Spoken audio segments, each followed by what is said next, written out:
What is this? Corinthians. 1 Corinthians 9. 1 Corinthians 9. It snowed this morning, hence the hats. It is cold outside. It is icy outside. The kids are in school outside, which all the parents on What's Up More are losing their mind outside. I'm going to read 1 Corinthians 9. Inside. They're going to be alright. They'll be fine. 1 Corinthians 9. Paul gives up his rights. Am I not as free as anyone else? Am I not an apostle? Haven't I seen Jesus our Lord with my own eyes?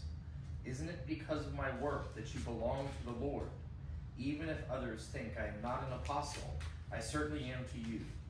You yourselves are proof that I am the Lord's apostle. This is my answer to those who question my authority. Don't we have the right to live in your homes and share your meals? Don't we have the right to bring a believing wife with us, as the other apostles and the Lord's brothers do, as Peter does? Or is it only Barnabas and I who have to work to support ourselves? What soldier has to pay his own expenses? What farmer plants a vineyard and doesn't have the right to eat some of its fruit? What shepherd cares for a flock of sheep and isn't allowed to drink some of the milk? Am I expressing merely a human opinion, or does the law say the same thing? For the law of Moses says, you must not muzzle an ox to keep it from eating as it treads out the grain. Was God thinking only about oxen when he said this? Wasn't he actually speaking to us?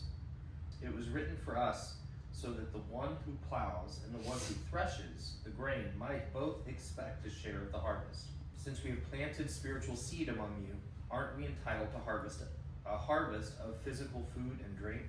If you support others who preach to you, shouldn't we have an even greater right to be supported? We have never used this right. We would rather put up with anything than be an obstacle to the good news about Christ. Don't you realize that those who work in the temple get their meals from the offerings brought to the temple? And those who serve at the altar get a share of the sacrificial offerings. In the same way, the Lord ordered that those who preach the good news should be supported by those who benefit from it. Yet I have never used any of these rights. I am not writing this to suggest that I want to start now. In fact, I would rather die than lose my right to boast about preaching without charge. Yet preaching the good news is not something I can boast about. I am compelled by God to do it.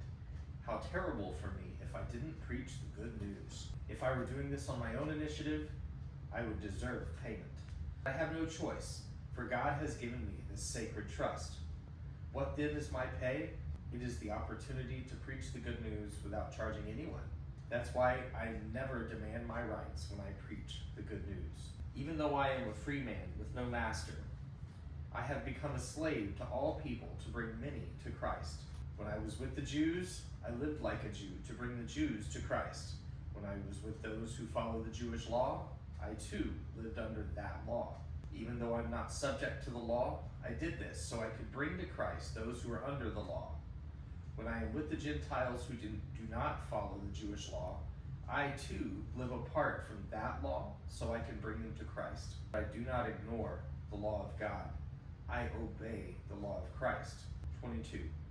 When I am with those who are weak, I share their weakness, for I want to bring the weak to Christ.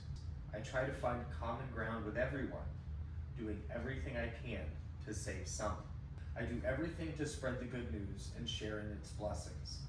Don't you realize that in a race everyone runs, only one person gets the prize? So run to win. All athletes are disciplined in their training. They do it to win a prize that will fade away. We do it for an eternal prize. I run with purpose in every step. I'm not just shadowboxing. I discipline my body like an athlete, training it to do what it should. Otherwise, I fear that after preaching to others, I myself might be disqualified. 1 Corinthians 9. Well, Swinging in 1 feet. Corinthians 9. Reading.